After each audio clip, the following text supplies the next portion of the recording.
G'day guys, you're back with MiracleMAX. Today in the workshop we have a Mitsubishi Triton 2.5 litre diesel engine, that's a 4D56 with overheating issues. Let's have a look at it.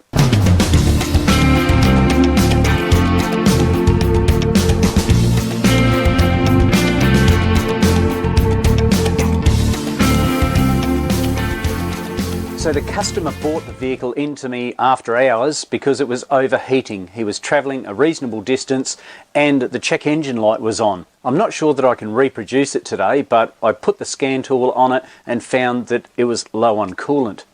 I pressure tested the system. It seemed to hold pressure okay, but it still has an overheating issue and there is a little bit of a coolant loss. Where's it coming from? Let's hook up the scan tool and just see if there's any other issues involved. Unfortunately, the other night I cleared the codes without making a record of the fault code, but as you can see, it hasn't come back. It was only with regard to low coolant level. Let's head under the bonnet and have a look. When the customer came in the other night, the overflow bottle was actually full.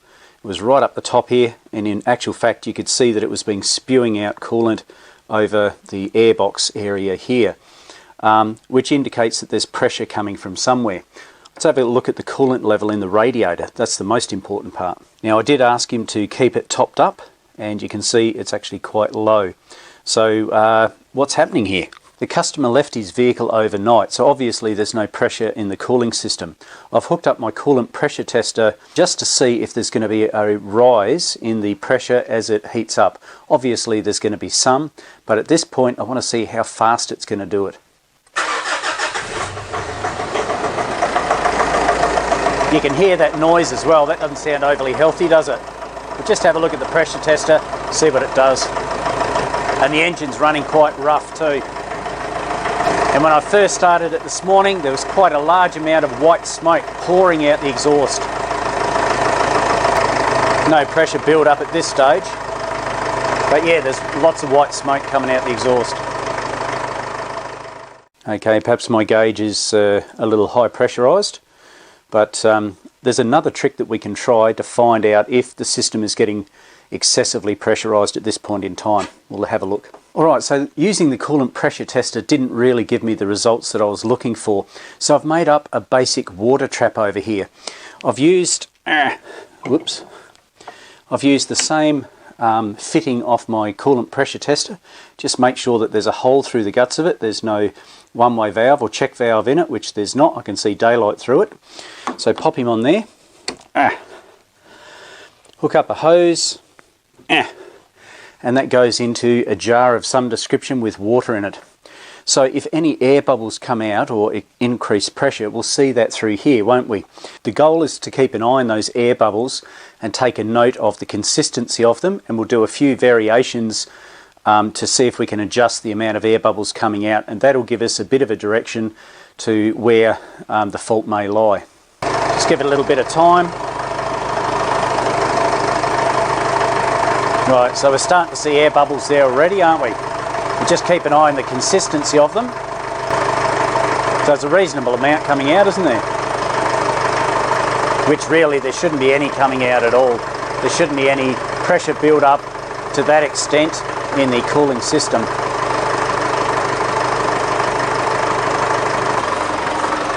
I'm just going to bring the revs up to apply a little more pressure to it so the turbo kicks in a bit more.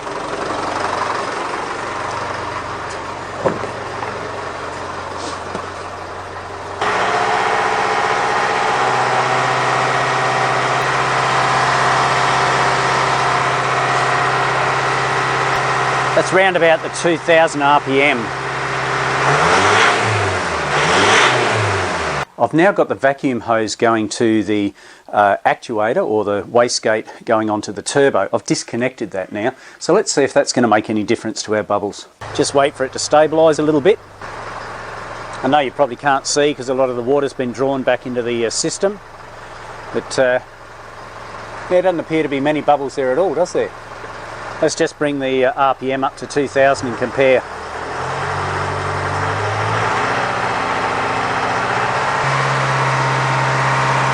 So that's 2000 RPM there. Getting a few bubbles come through, but nothing by comparison. What I've done now is just hook up my MIDI-vac to the vacuum actuator or the wastegate of the turbo. If we zoom in there a little bit, you can probably see it. And if I apply pressure to, or vacuum to it I should say, we should be able to see that actuator move, which it is. Appears to be holding. I'll start it up now and see if the bubbles change in any shape or form. Let's wait for it to stabilise a little bit. Yeah, nothing much. Let's bring it up to 2000. Yeah, can't see too many bubbles there. We go down on the passenger side, past the battery, down, down, down, down, down, and that there is our Egr cooler. Now what happens is coolant running through this hose, this bloke over here, goes through a heat exchanger, and the Egr or the exhaust gases go through here to cool them down to reduce NOx, which is one of the most harmful gases through our emission system. And then it comes through the other side, over here, over here, over here, and eventually comes out this hose here and continues on through the cooling system, through the radiator to cool down. Now, how can I check and see if the Egr cooler is faulty or not? I'm going to take it out of the loop. So I'm going to disconnect this coolant hose over here, and I'm just going to bypass the cooler altogether, and I'm going to reconnect it onto this hose over here, or this fitting over here, and then we can see if it reduces those bubbles or cuts them out altogether, or I may let it run for a little while with the customer and see if that eliminates the fault or not, and then I can start pulling it off. Otherwise it's quite a job to pull it off just on an assumption. So let's test it and see if we can find the fault. There's our Egr cooler, and as you can see I've bypassed that particular hose just with a random hose. Now the other bloke, the inlet is over here, it's over there somewhere, Max, and the bypass hose, this fella here, goes all the way over here, and I've left the other one flopping around the breeze for now. I've actually bypassed the entire Egr cooler. The customer also said that his heaters were taking a long time to heat up. I can't see any blockages anywhere that would cause that problem, but I'm going to replace the thermostat as a matter of course. So this particular model uses what's called a foot valve style, and it blocks off the return, so it heats up the heaters quicker and gets the actual engine up and running to operating temperature better. I checked the temperature the other day via the scan tool and it appeared to be okay, but as a matter of course I'm going to replace this thermostat. I've had the customer's approval, so I'm going to do that anyway while I've got the cooling system all in bits. So if you want to get technical, this thing is actually called a bypass valve. I call them a foot valve, but this has a different section or a different system that the coolant goes through. So when the engine is cold, the thermostat is in the shut position. This here is all blocked. The bottom section, the bypass section, will allow it to flow through the engine itself, but it won't allow the coolant to go to the radiator. Once the engine gets up to operating temperature, the thermostat will open. In other words, this section here will get pulled down and open, allowing flow to go from the engine through to the radiator at that point, allowing cooling of the engine. At the same time, this bypass valve will shut over the bypass gallery system and stop flow through that area. Once the gallery system is open, it allows flow to go through the engine itself and across to the heaters to heat them up quicker. So I'm just wondering if this isn't working correctly for some reason. Anyway, as I said, I have gained approval from the customer. He's happy for me to go ahead and replace that anyway. Before I change my thermostat and put everything back to where it belongs, I've actually pulled off this hose again, and what I'm going to do is put compressed air into that hose, because that is my heater hose.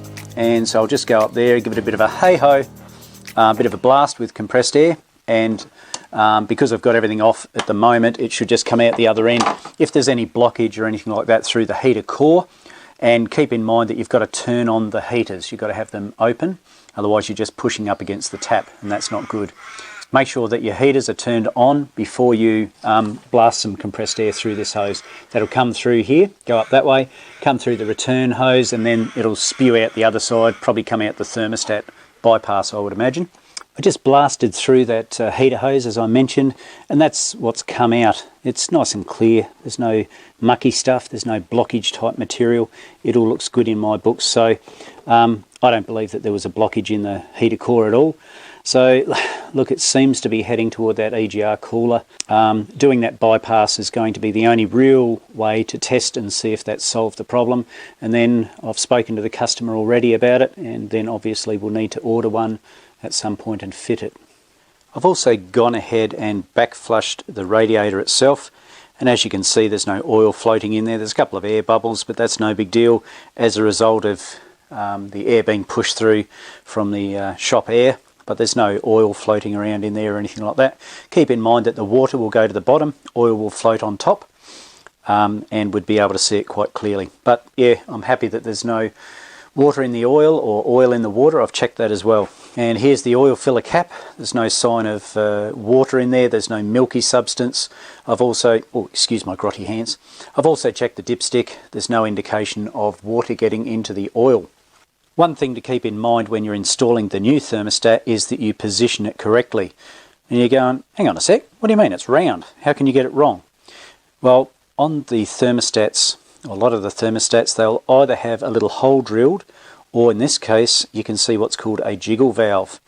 Now that valve is designed to sit up the top so the air bubbles can leach out, and you can get a proper bleeding of the system, and for it to not get any air locks, etc. So always face that up to the top, so that's going to sit in that way, facing up in my particular case. These thermostats don't use a typical paper gasket that we might see. They use a rubber square section O-ring that fits in there. And you can see in that case there's a little step that fits into the housing that goes into the block. So there's no need to put any silicone or anything like that in there. I tend to put just a tiny little bit of oil, like engine oil, on the O-ring just so that it helps it seal. Though it is important to clean up the surface of the thermostat housing. I've just chucked it on the wire buff to get rid of any rubber that was impregnated in there, so that when this fella fits in there, it will seal up against it nice and tight and give you no leakage. Just so that you're aware, what I've done by bypassing the Egr cooler is purely for testing purposes only and should not be left there on a permanent basis. What's going to happen?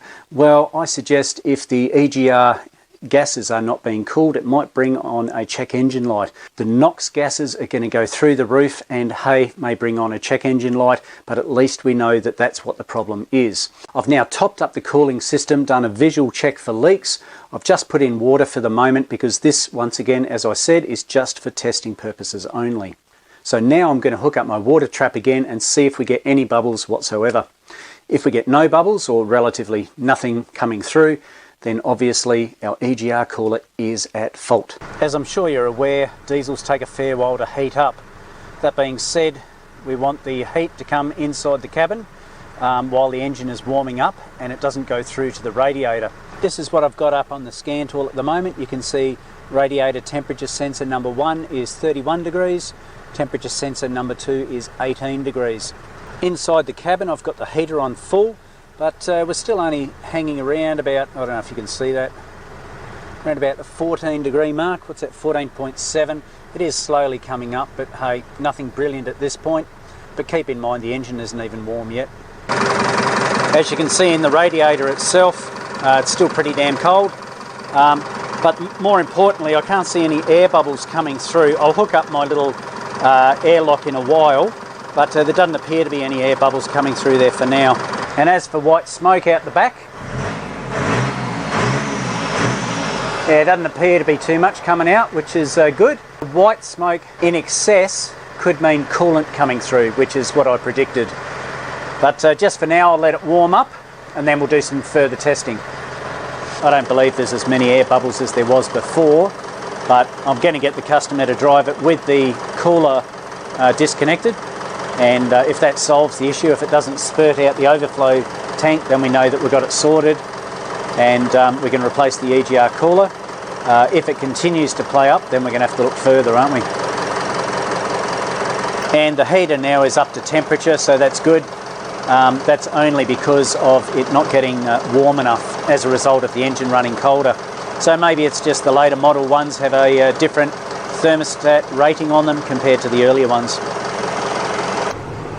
I definitely don't think it's a heater issue. I think it's just the engine not getting hot enough quickly enough. So it's up to 55 degrees inside the vent there. That should be warm enough for anyone, hey? One thing I should have done originally was done a TK head check.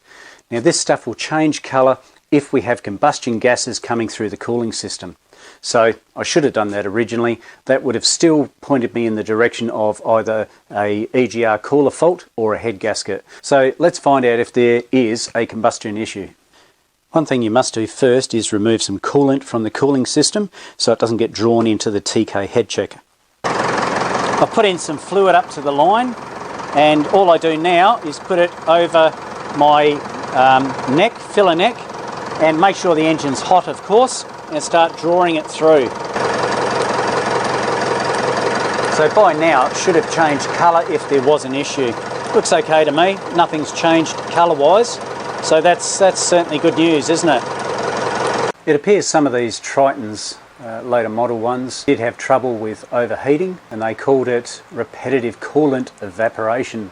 Part of the problem was that the head gasket sealing was not adequate, and it would contribute to coolant blow-by and contribute to overheating. So the radiator cap was to be replaced with a 1/22 kPa sticker. Well, the cap's meant to be replaced. And this one has that.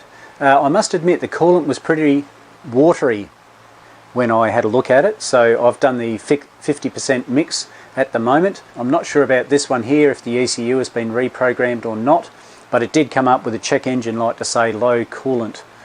So that may have been addressed at some point. But the problem was that they really needed to resurface the upper cylinder block, and they did that from the 18th of March 2014. This one's a 2015 model, so hopefully that has been done.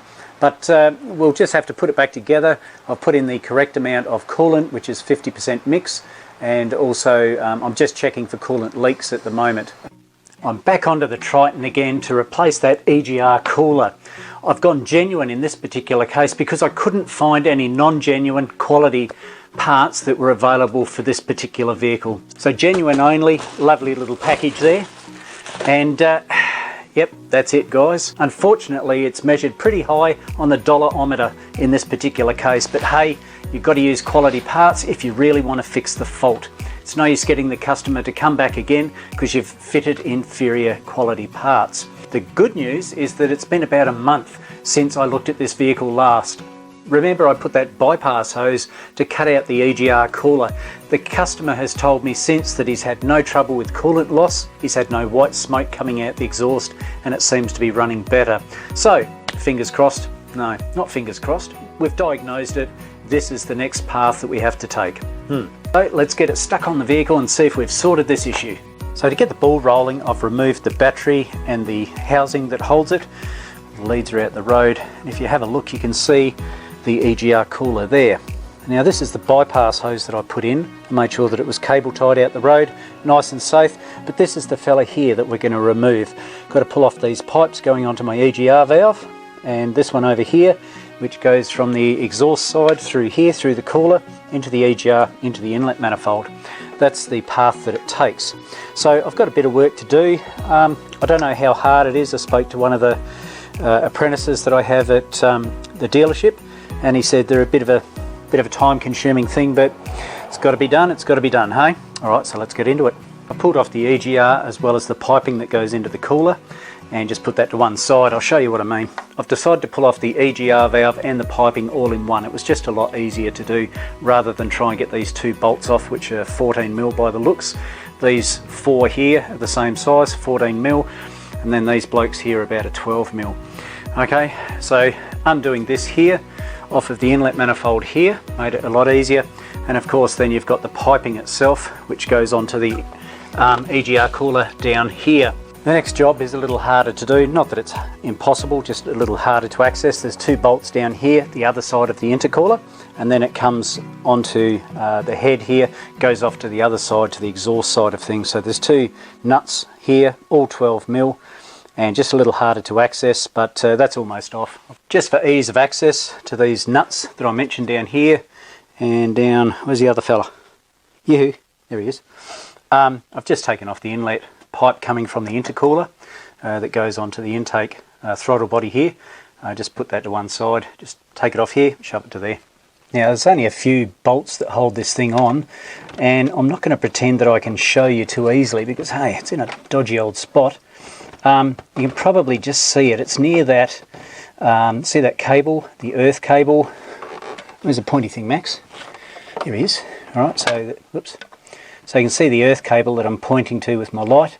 If you follow that around, you can see the end of it goes onto the block, and that's pretty much where the bracket is, or one of the brackets that holds the Egr cooler on. One of the other bolts is not too bad to get to, quite easy, bear with. Where are we? It's just in here, just that fella there. If you can see him, shouldn't be too hard to get to, there he is. And then there'll be a couple right up the back here, and they sort of just hang off to the side. Once again, camera's probably in the road, but they just go right around here. So just a couple there, you can see those ones. They are the ones that hold on to that bracket. So it's only like, what's that, 4 bolts I think. So I don't know what the apprentice was talking about. Perhaps he just needs to toughen up, Princess, I don't know. I should keep my mouth shut until I've actually done the job. But yeah, it doesn't look too bad, so mainly just those 4 bolts at this point in time. So see those 2 bolts? The one facing away from us is the Egr Cooler Bracket. The one going to the left is a earth strap going to the battery. I may have to remove that one to access the other one. I've decided to take this wiring loom off here as well as the one below it, including this bracket which comes in from the side. They're 10mm bolts. I'm going to get that out of the road to access that earth cable, which is a 12mm bolt. Then I can access the 12mm bolt that holds on the Egr Cooler Bracket. Yeah, maybe I spoke too soon. Should have kept my mouth shut, hey? Now that I've pulled that bracket out the road, I can have better access to that earth strap. Let's see if we can zoom into what I'm talking about. That fella there that goes to the left, it bolts horizontally to the screen if you want to look at it that way. And then, once I've got rid of that, then I can get to the bolt which is, let me have a look, pokey, that fella there, okay? That's the one that we need to get out, and that's why this fella is in the road, because I've got no access to that bloke right there. So with that earth cable out the road, we can get easy access to that particular bolt. And that's the fella there, okay? That's the bracket of the bottom of the Egr cooler, and that's one of the bolts I've got to get off. And I'm thinking about 14mm. The next 2 on the agenda are the ones on the side there on the right hand side. I'll zoom in just to show you. Zoomy zoom. Those 2 fellas on the side there, they've got to come out. 12mm I'm thinking. I was wrong on the other one, it wasn't 14, it was 12. I think they're all 12, which makes it easy. After a bit of persuasion, those 2 came out reasonably easy. Last bolt here, zoom. Right, that bloke right there. Once I get him out, the cooler should come out quite easily. Well, I must admit, it did take a little bit of jiggling to get off the vehicle, but I've still got this coolant hose attached to it. Remember, I bypassed it, so that one's still attached to it. I'll leave that, well, obviously I'll put it onto the new one, but I'll put it on because it's a little hard to access on the new one. Anywho, the point of the matter is, let's do some zoomage and just have a look at the inside of it. I'll try and do what I can to show you, but I think we might be barking up the correct tree. Let's have a look at this top one first. I'll just see if I can get some light in there. Using my light as best as I can. Let's have a look inside there. If you have a look there, you can see that the cores are actually quite dirty, and that's fairly normal for exhaust gases going through an Egr cooler. There you go.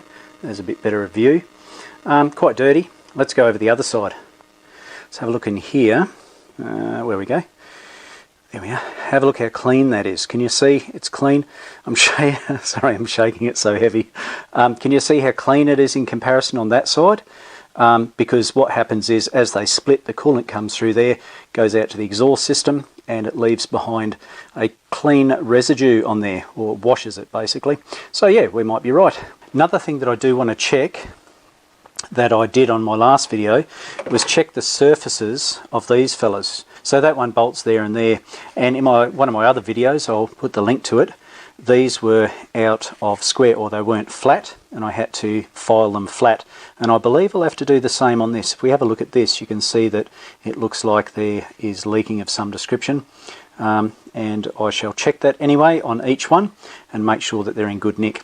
So I've just run the file over it a couple of times, and as you can see, it certainly isn't flat, is it? There's a few file marks around here on the edges. It's obviously bowed like a banana that way, and I think I'll find that the same with all of them. But that's what I'll do. I'll just file them flat as I did in the last Triton that I did. Before moving forward, I want to confirm my diagnosis. I want to make sure I'm not loading up the parts cannon and letting it rip. I want to make sure I'm doing the right thing by the customer. So how do we confirm the diagnosis? I'll show you. Firstly, if we look at the radiator cap, it says 127 kilopascals. Keep that in mind. I've hooked up my shop air to a pressure regulator, as you can see here. I've put it on to about 20 psi.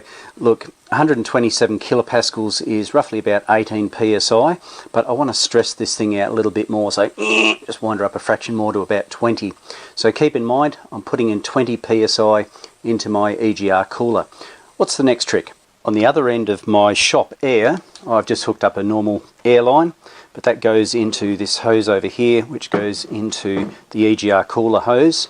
Remember, this is just the coolant side of things, and I've blocked off the other side as well.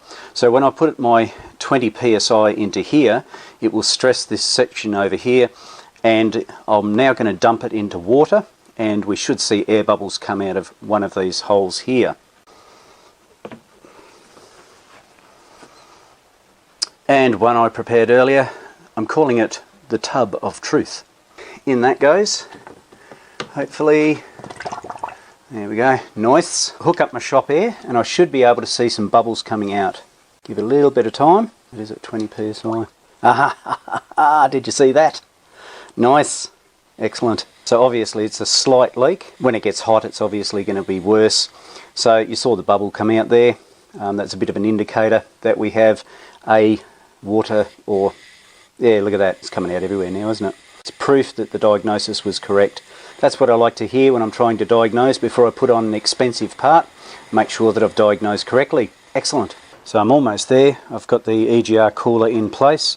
Just got to hook up my coolant lines and of course the pipes going to the Egr itself and across to the head. Now I must admit it has taken me a lot longer than it did to pull off, and the only thing that I will give you a bit of a heads up on is, if we follow down here, so see that bracket off the side of the cooler there. I can't really point at it with my finger, but you can see there's a bolt just below that hose, etc. Now there's a bracket that goes in front of that, and that caught me out because obviously when you pull the cooler out, that bracket then goes in front, or behind, sorry, and you need to get that Egr cooler behind that bracket. It goes on to an injector line going onto the pump, but make sure you get that bracket in front of the Egr cooler, otherwise it's going to give you a bit of a headache. But that's about all I can make a suggestion. Rest is just patience and putting it back together slowly, making sure you double check all your work. The beast is finally back together and I've connected all the coolant hoses, and I'm just doing a pressure test right at this moment. In fact, I've had the pressure tester on about 19 psi, which is a little bit higher than what the system's pressure is, but that's okay. And I've had it on there for roughly 15-20 minutes, and we are still reading at roughly 19 psi. So look, I'm really happy with that. So I'll run it till it's hot, make sure my levels are correct, and then out for a road test. Just on initial startup, we'll see if there's any smoke out the exhaust, or excessive smoke I should say. Wait for the glow plug.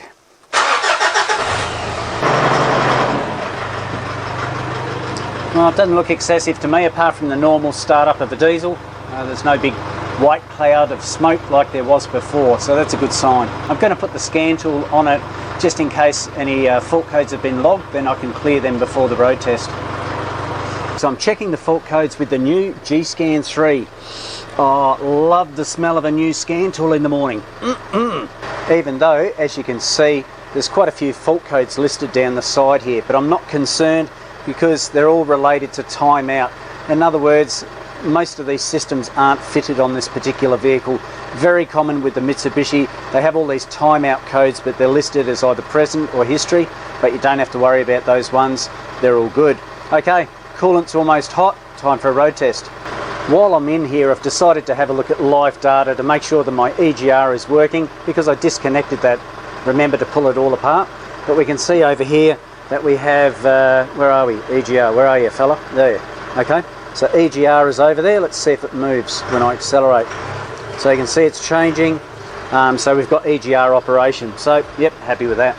It went really well on the road test, no issues, and while I was out there I carried out a small quantity injector relearn, and that helps the thing run so much better, particularly at idle. I'm glad I was able to diagnose this for this particular vehicle, because it was a bit of a curly one, wasn't it? Trying to figure out where that overheating issue came from. I hope you enjoyed this video, guys, as much as I enjoyed figuring it out, trying to diagnose the fault. If you haven't already, please subscribe to the channel, give it a like, feel free to comment down below. Hey, don't forget about that notification bell. You don't want to miss any future videos, do you? No, of course not. So, until next time, this is MiracleMAX signing off. I will catch you later.